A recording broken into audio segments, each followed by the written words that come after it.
Hi, I'm Miss Aubrey, and here is a Dance Mom tip for you today. If a dancer is rushing in every week, it puts added stress on them and it takes them some time to come down from that amped up state of feeling rushed, whether they're coming from school and they have to change at the studio and jump in dance class.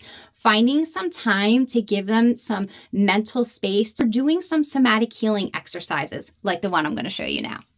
Press your hands together while you're in the car with your dancer, and 4 rounds of this is key.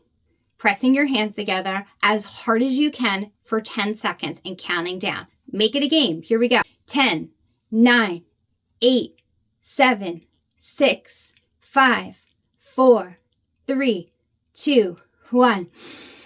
Inhale. Exhale. Repeat that exercise with your dancer 4 times. It truly shifts their mindset and relaxes their body, especially if they are in a rush.